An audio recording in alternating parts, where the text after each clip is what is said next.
Hello, hi, welcome to this video. Here's a list of things I have brought up in conversation to fill an awkward silence.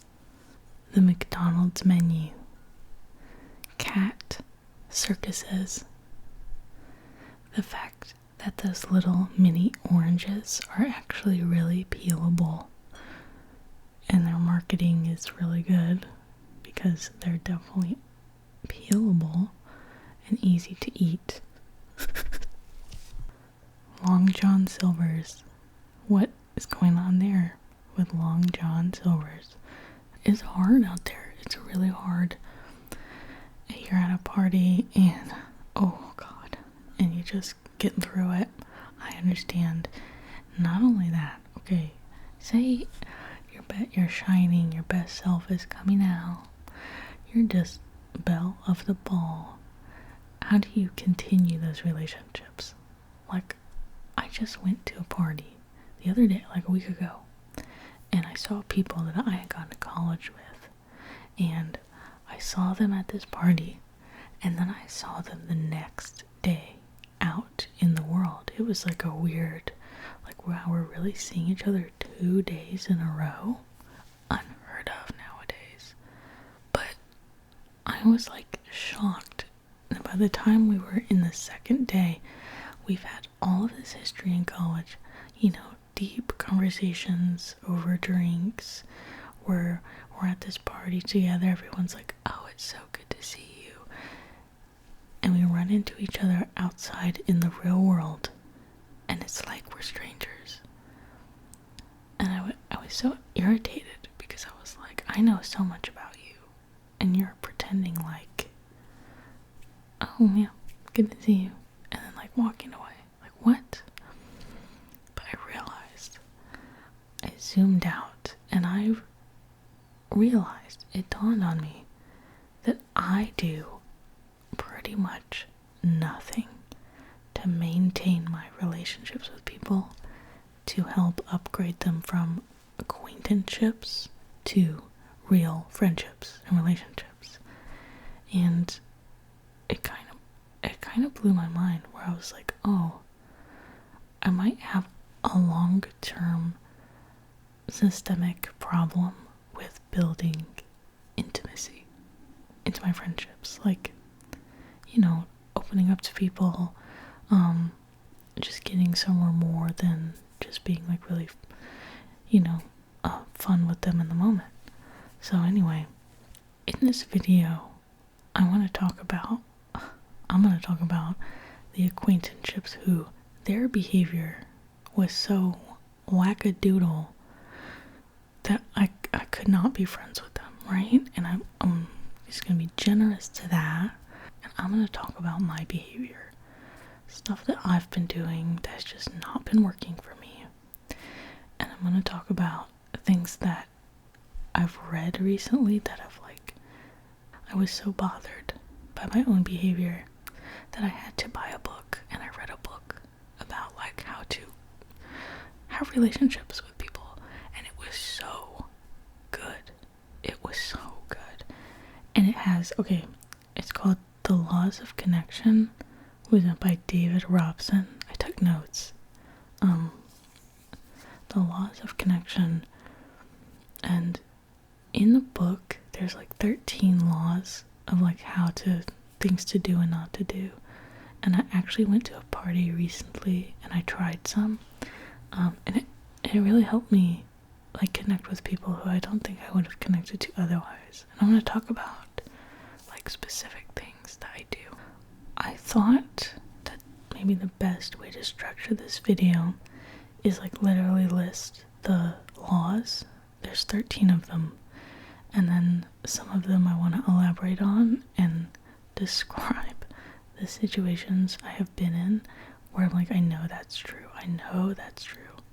I will say 2 things up front, and they're important to me anyway. The first thing up front is about the book, so I'll make it quick. Basically, all 13 laws have studies done behind them, and so this book chronicles like years of studies. I won't be talking about the science, if you're really interested, this book is like dense. I highly recommend it. This is only like the cliff notes of this book, but a lot of the meaning that I drew is found in the heart of each text, which is the science. It talks about like how other people make us feel, like the why. Okay, so get the book if you're interested. If you're not, this will have everything that you need. The second thing I want to say, really important, is that kind of zooming way, way out, like beyond maybe your life or my life. I feel, here comes my take, I feel we have, it's not that interesting of a take. We have a chronic infrastructure that incentivizes one-way viewing, where you're viewing content, especially short-form content now, but chronically just content. We've had this problem since the 90s. And in fact, I just read an essay by David Foster Wallace about TV, and he makes the important point that I want to reiterate, that to be a lonely person, to be lonely, existentially cut off from people, is now, it's not some malady. You're not lonely because you're a freak. You're not lonely because there's something wrong with you. Loneliness comes from this recursive, one-way watching that indulges our very real, very normal, okay discomfort with other people's complexity. Like, some of us just have that. It's a little harder to go out in the world and like deal with people's absolute, wildness, and that's fine. I just want to affirm anybody watching that if some of this describes you like it described me, it's okay. With that being said, this is an ASMR video. Feel free to throw this thing on in the background. Do whatever you need to do. I just hope that you are relaxing. And I'm going to start talking about some of the wackiest things on the planet. The second I read Law Number 1, I was like, ooh, I am strapped into accountability here and accepting responsibility. So, Law Number 1, be consistent in your treatment of others. Avoid being a stressful frenemy. Okay, why is he using that language? I was like, frenemy. It's actually fascinating. I told you I'm not going to get in the science in this video, except for this one. In a study, if they dropped your butt in a room and they said in 2 minutes, you gotta go into the next room, and the person in that room is ambivalent to you. They're ambivalent. They're an ambivalent frenemy. You don't know how they feel about you. They might be happy to see you. They might ignore you. They might be mean to you. I don't know. It's hard to say. Your blood pressure, your stress rises so much higher than if you know that in 2 minutes you have to go into that room and there's someone who just doesn't like you. Isn't that interesting? An ambivalent person, the unknown person, the hot and cold person is more stressful to interact with than a straight up, wow. Okay, this is very interesting. To me, there is a spectrum of ambivalence. All the way at the most benign is things like maybe Instagram, like the feeling that people are watching you, but they might not be wishing you well. It could just be people that they don't really, sometimes they show up in your life and sometimes they don't. They're not consistent in their support, their affirmation of you as a person. They're kind of like, you don't know where their alliances are, you don't really know. All the way to perhaps the most unfortunate of these manifestations is somebody who builds you up and then tears you down. Not good, right? Not good. And sometimes this is your family. Sometimes it's people closest to you who are the most ambivalent. Because guess what? If you encounter somebody at a party who's just like one of those people, they're like compliment you and then like diss you, backhand, you just never have to talk to them. But if an ambivalent person is in your family, if they're a parent, if they're like a best friend and it's getting stale, this is harder to do. But those relationships, scientifically, are just as bad for your heart and your health as being completely alone. The science is fascinating. Anyway, I recognized that I show up in other people's life ambivalently on the benign spectrum, where I have people I'm really close to that I genuinely care about, that I'm highly inconsistent with my communication. They don't know if I'm going to be there to support them or not. I feel like that's more common in like the hustle and bustle of everyday life. And just reading this section made me completely like want to change and show up for people and be consistent and really like verbal in my support of them, so they don't think I'm ignoring them and that type of thing. So law number 1, be consistent in your treatment of others and avoid being a stressful frenemy, that hot and cold, that sometimes I'm here and then I'm withdrawn. That really puts people in like a wild state of mind where it just kind of drives them up the wall. We are going to launch into law number 2. Law number 2, create a mutual understanding with the people you meet. Ignore superficial similarities and instead focus on your internal worlds and the peculiar ways that your thoughts and feelings coincide. Probably the key to this book and the key to connecting with other people, and I mean really connecting with them, is what he calls building a shared reality. A shared reality. And funny enough, this doesn't really come from superficial anecdotal information, although that can help, like, you are from the same town as me, or we were both born in Texas. Some are like, those kind of identity markers actually don't do that much. But if it's like, you and me both like watching mukbangs and we love the sound of people eating, but we're kind of embarrassed by it, like, we're building a shared reality. Or like, we both get sad at the same song. Like, we both listen to the same album when we're rotting away in our bedroom feeling sorry for ourselves. Shared reality. I think a lot of conversation starts with the small talk because you are excavating. You're like trying to dig up the jewels, like, where do you work? Where were you born? Where did you go to school? OMG, like, how do you know the host of the party? And we're just trying to like build a little map.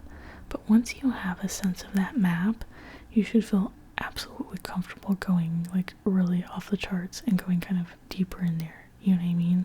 You know, that nowadays seems like more elusive. So when you find someone who's like, oh my gosh, I also feel really behind in life. I also feel like I'm struggling to keep up. I feel like so overwhelmed by the news. I feel so caught, you're like, oh, I like you more. So pretty much law number 2 is find that shared reality. Really try and create it with somebody in a conversation. Okay. Law number 3, trust that others, on average, will like you as much as you like them, and be prepared to practice your social skills to build your social confidence. This one is so nasty. It's like, it's really hard. I went to a party recently, I think I mentioned it, where I talked to some people who were of a generation like that I don't belong to. They were much older than me, and there were other younger people at this party, but they were kind of more in a group doing their thing. I had like a plate of tacos, and I sat down, and there was like this person. We share nothing in common really from the outside. We have very different lives. I'm like trying to figure stuff out. She's much older, doing her own thing, got kids who were older than me, and we started talking, and I had to wrestle. I had to like wrestle with, oh my god, am I like intruding in her space? I'm asking her all these questions about herself, and I had to battle that feeling of like, she doesn't. This is like weird, this is awkward, I'm so awkward. And you feel that defeat after you leave a social situation, like, oh, I feel like defeated, you know?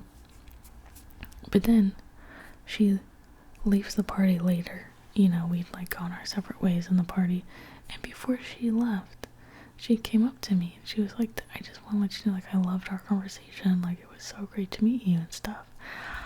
And it made me so happy, because sometimes you don't get that validation. You have an interaction with somebody and then you part ways and you're like, oh, I can't believe I brought that up. You're like, oh my god, I showed you a picture of my keychain collection. What was I thinking? Why did I do that? But scientifically, according to the book, other people are really just happy that you talked to them at all and that you gave them attention at all, and it touches people emotionally, and they're gonna walk away thinking that you don't like them and that they were awkward and weird. So it's important to keep that rationalization in mind, that no, you're good, it's probably not as bad as you think, and you're good. I have to tell you this anecdote for law number 4, because I don't understand what happened fully still, but I moved to California and I was trying to make friends with other people, and I met someone who was also new to California, and we hit it off because we're both Aries, and we were talking about astrology, and so we started hanging out.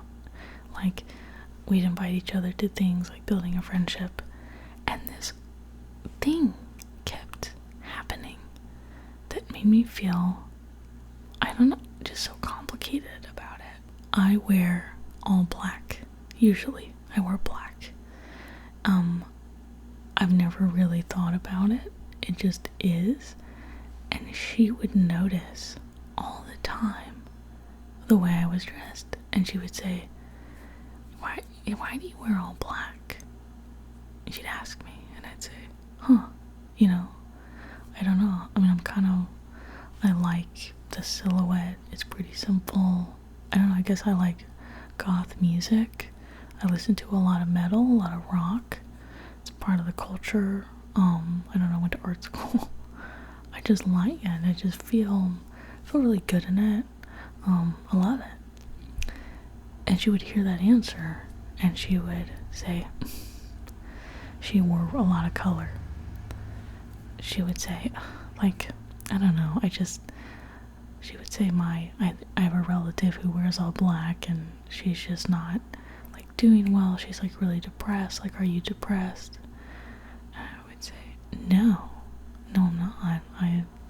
This has nothing to do with my mood. If anything, like, I love, like, a little black t-shirt and, like, Levi's. Like, I feel good. I feel confident. It was every time we hung out, she would bring up the fact, I would step out of my car and, hey, good to see you. She would bring up the fact that she'd be like, oh, do you really like all black? I'd be like, oh.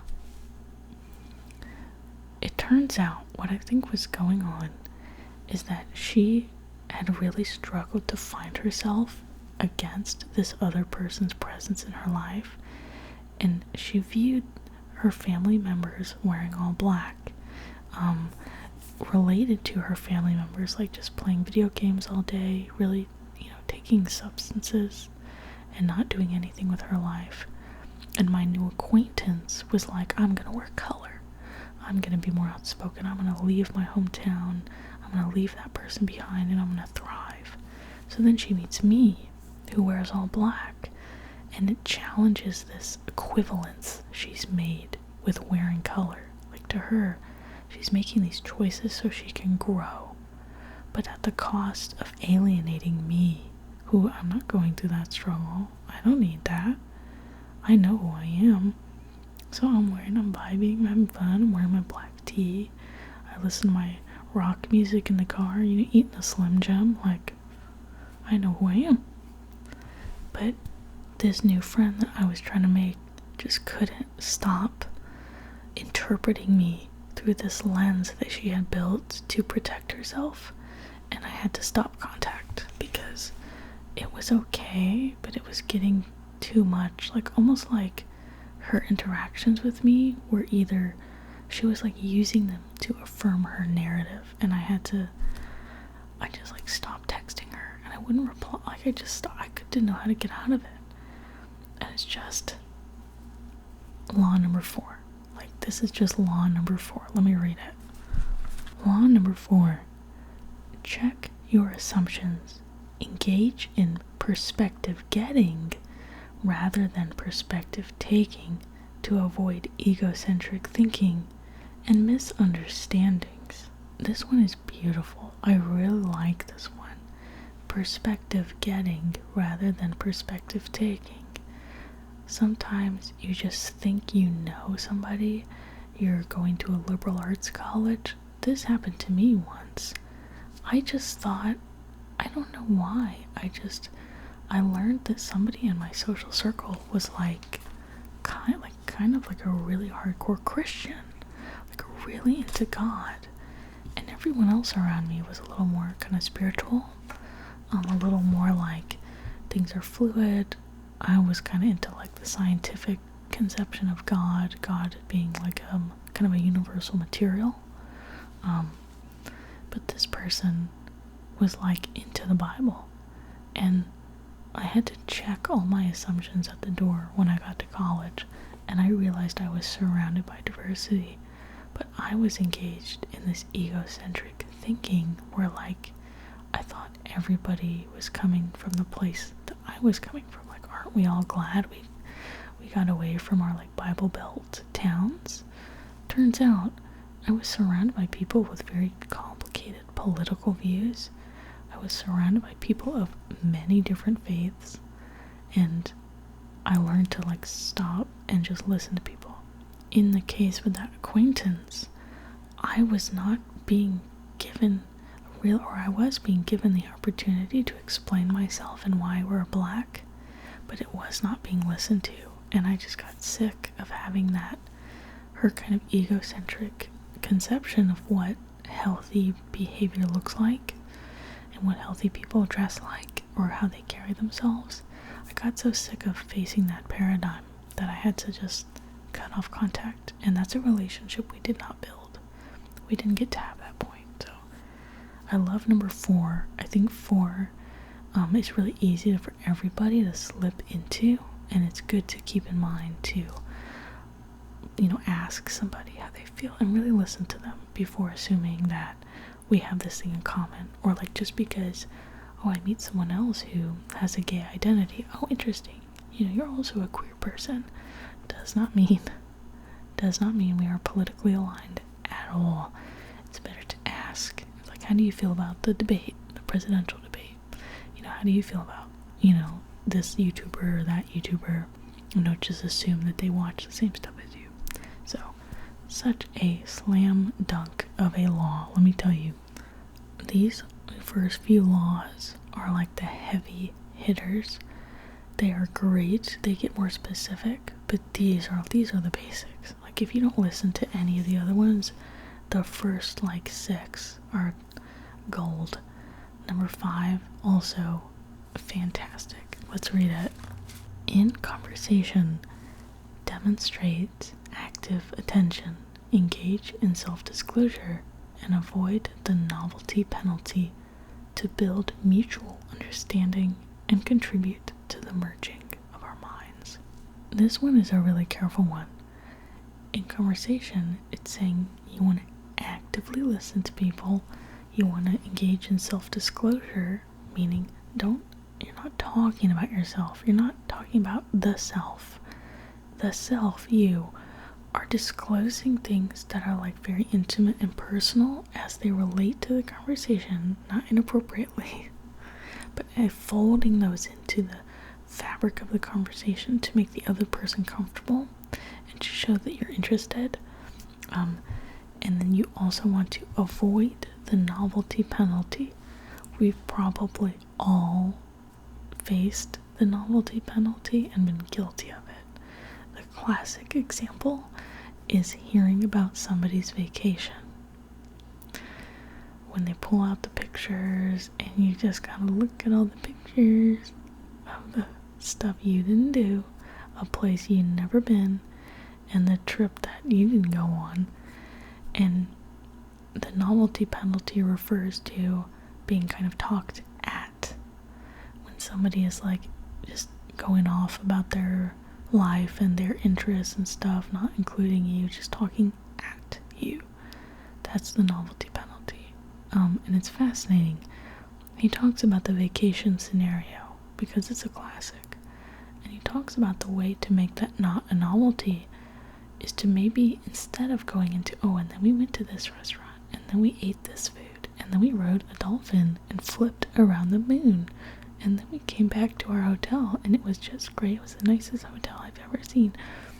Instead of doing that, it might be better to be like, I really valued going on this trip with my family. Like, I feel like my brother and I got really a lot closer doing this trip. Like, disclosing what it means to you. Like, why? Okay, so you got on some dolphins and you rode around and then you did some backflips and slammed a basketball on a hoop, but like, maybe life has been kind of stale and this vacation really helped you kind of like connect back with the world, or just honestly to rediscover joy.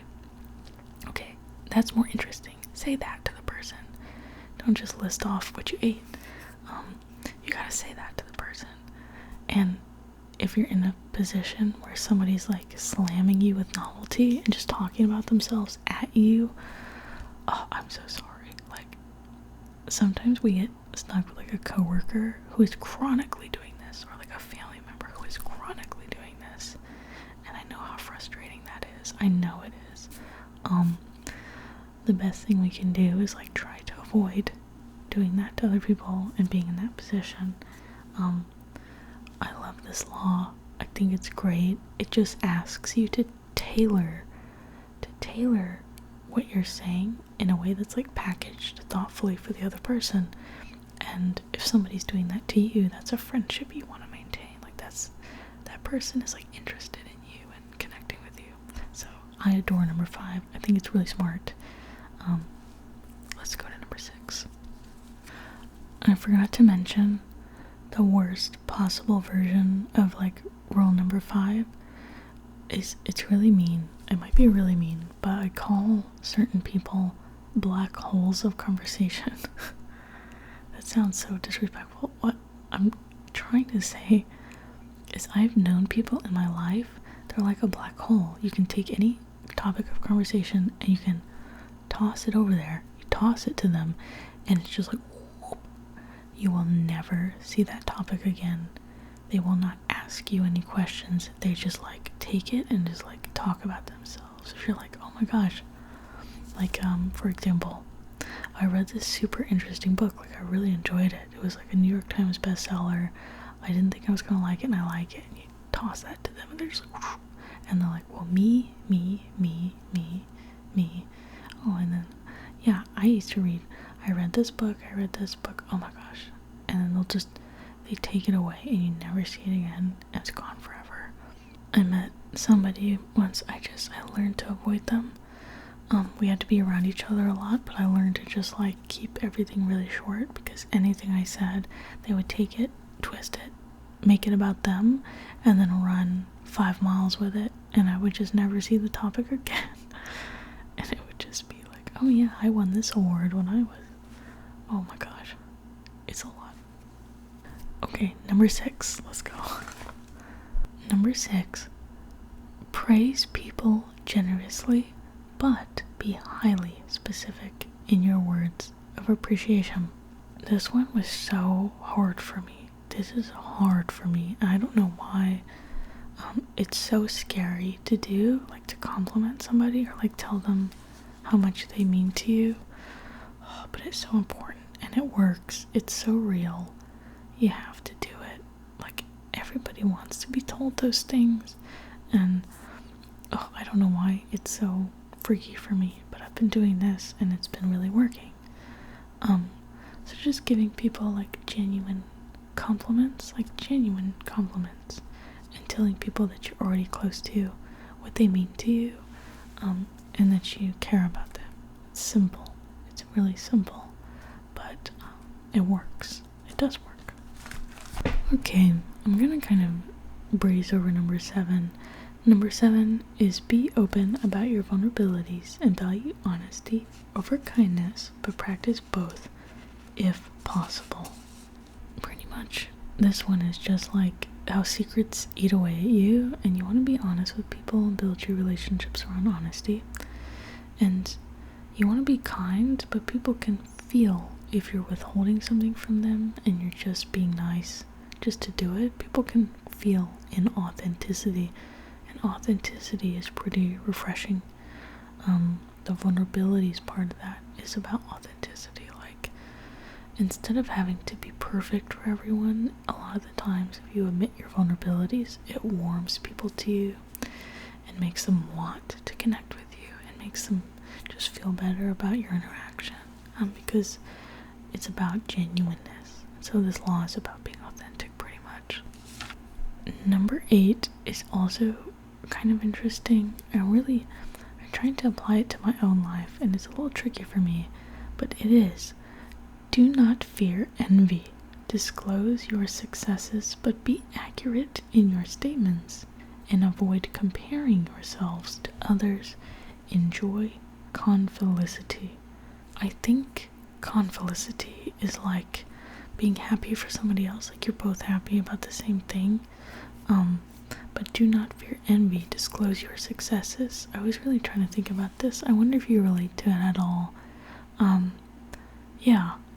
He's essentially saying that when you tell other people your successes, it's part of sharing authenticity, but it's important to be careful about it, to do it at the right time, to not be boastful, and to not in any way relate other people's failure to your success. Like, oh, I'm the one that got this award, and like they did it, like mine was better than theirs, because the other person will then have a negative reaction because they can't trust you. I still don't know how I'm gonna tackle this one, because I'm somebody that will not share what I am doing with other people, and I do not share my successes with other people. A big reason why is because I went to school for film, like for animation, and I would see over and over, if somebody's film got in a film festival and was doing well, everybody else would be at a party just tearing them up, like behind their back, just not happy for them, clearly verbally negative to this person. And a lot of the times the person who won an award would just post it on Instagram and not even tell people in person. They just post it on Instagram and everyone else just rips it apart, tears it apart. I will say my own just insights that's not in this book is that if you have a success, sharing it with other people to their face verbally helps them be less envious than if you post it like one way on social media and like make them see it but don't talk to them about it and don't have a broader conversation that contextualizes your success. It's a similar thing to the vacation story earlier, where you want to invite people into a relationship with you and how that success functions in your life, what it means to you.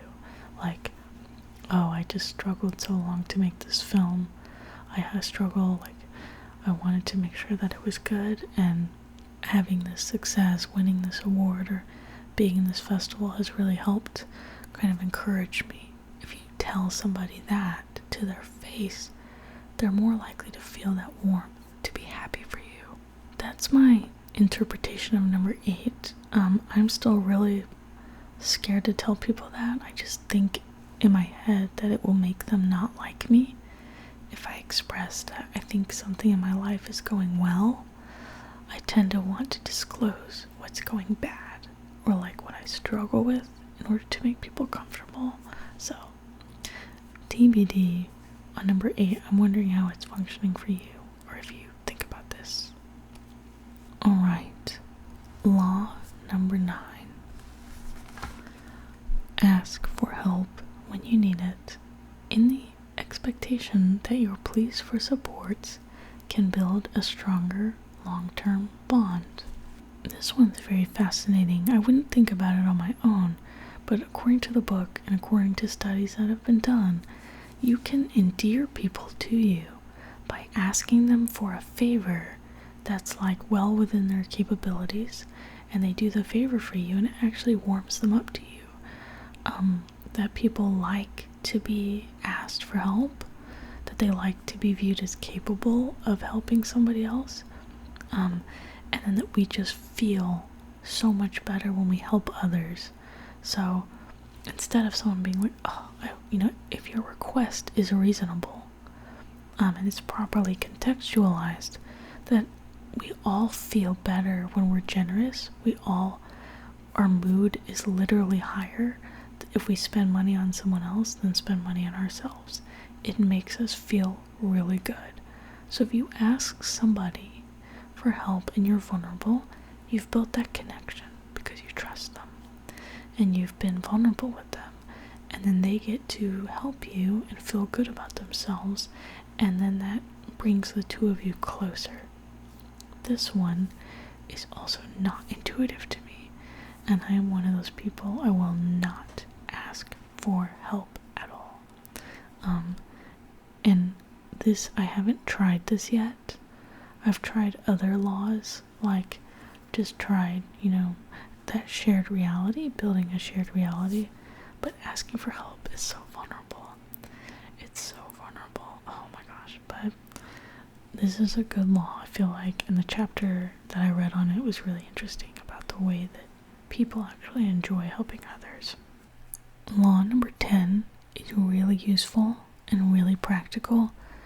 If you've ever been in a situation where you have to console somebody, or your friend, or your partner, or someone in your family is going through a hard time, how can you be there for them without solving their problem? According to this, the biggest way that you can support them is like active listening to their problems, and then supporting them through reframing a narrative, offering them a positive narrative, not saying like, oh, you just got broken up with, you need to just go to the gym, start reading books, like, he was a loser anyway, let's just go to the beach, let's ignore him. Okay, instead of doing that, you would ask them questions and get them to talk about how they feel, like get to the bottom of it, but not ruminate. And through your conversation with them, helping them reframe their narrative, like, the last time they went through something hard, they really came out of it stronger, and you as a friend have watched them overcome things time after time after time, and this will be one of those times. So you are rebuilding or help restoring their self-narrative to help them find closure. The goal of their conversation is not to solve their problem for them, and it's also not to just rehash the problem that makes them feel worse. The goal is listening, reaching a mutual understanding. You feel like you understand their situation, and then helping them reframe the narrative so that they can move on, move away emotionally. And then they can be the ones to really figure out the solutions, the actionable step-by-step things that they need to do to move on, like the hobbies they want to try, that type of thing. We are on the last 3 laws, And the next two I'm gonna kind of group together because they're related. Let's read them. Number 11. Be civil and curious in disagreements. Show interest in the other side's viewpoint. Share personal experiences and translate your options into their moral language. Number 12. For your well-being, choose forgiveness over spite. Look at the big picture in arguments. Ensure your apologies. Define the offense. Take responsibility for your actions and express regret. Also, have faith that people can change for the better. So these last two are, or the two big ones, there's a 13th, but these last two big laws are about conflict and handling conflict, which will definitely come up, which will definitely happen. The biggest stance you can take is one of generosity, where you give someone else the benefit of the doubt and like really listen to where they're coming from. And if they've offended you or they're saying something you don't agree with, to try and take your feelings and explain it to them in their language in a way that they might understand, right? I think coming from that place of generosity is really great. And really, because it's that shared reality thing, you're getting to a point where you're just letting them know, like, we're having a disagreement, but I'm interested in closing the gap or doing this with some goodwill. And a little bit of goodwill goes a long way. Yeah, thank you. Okay, the last law, the last one, I think he just threw this in there to end on a positive note, which I appreciate. But law 13, reach out to the people who are missing in your life. Let them know that they are still a part of your thoughts. That is so nice. Isn't that nice? Also a good one and a classic. And I think more than ever, as our communication is mediated digitally, this is important to do. Do you know, like, that phenomena, if you disappear off Instagram, which I've done, most people will forget about you. You will just never talk to them again. It is so nice to get an email or a text message from somebody being like, hey, just let you know I'm thinking about you, or I hope you're doing well, or do you want to get coffee? Oh my gosh, does that feel good? Who doesn't love that? Yeah, you're making somebody feel special. Like, hey, just because you're not around me right now doesn't mean I'm not thinking about you. So, also a good exercise in vulnerability, and important and just positive. What could go wrong? Unless it's your ex. If people are missing for a reason, they're missing for a reason. We're talking about the positive people, the good people. Okay, so that's that book. Isn't that, like, great? It's really simple. It's really kind of common sense stuff. The science behind each law is super interesting. It really kind of changed the way that I'm thinking about my relationships with people, but it's made me a lot more mindful. Like I need to be more mindful, definitely, and certainly I need to build a shared reality with people, because that's the thing I haven't been doing. I've been keeping it really surface level in conversation. I haven't been following up with people, like really asking them to be in my life. So I haven't been doing any of those things. And I've been uncomfortable with vulnerability, so I've closed myself off, I think, in a lot of ways. Yeah, this book has been really actually helping me. At the end of each chapter, there's like a list of like takeaways and stuff to try and do, and I've been trying to do some of those. But those are the 13 laws in this book. I think they're really helpful. Yeah, I think as well, to my earlier point, something that's not in this book is just making the effort as part of like growing a thicker skin, making the effort to say yes to social engagements and allowing myself to have some rules. Like, I don't have to stay very long, I have to go, but I can leave whenever I want.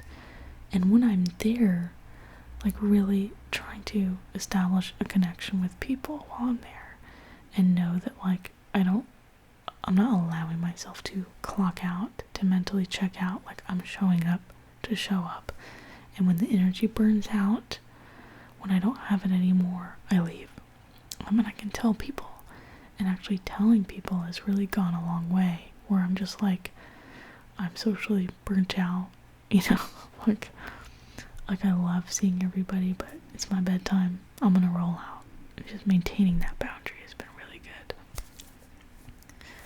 But I will say, it's one of the hardest things to do, is to like socially integrate and work on being the best version of yourself that can adapt to these situations. Being alone is easy. Being alone is easy. Being around other people is hard. It is hard and it takes work, but it's a social dance that we can all get better at. And I like to think I'm getting better at it by holding myself accountable. So this book kind of helped hold me accountable. I don't know how long this video is going to be. I really don't know. I have no clue. I really hope this video has been good for you and relaxing. It's been okay. Check this out.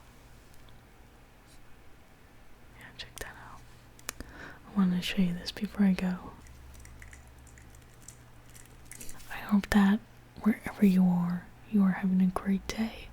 You're having a good night. You are chilling.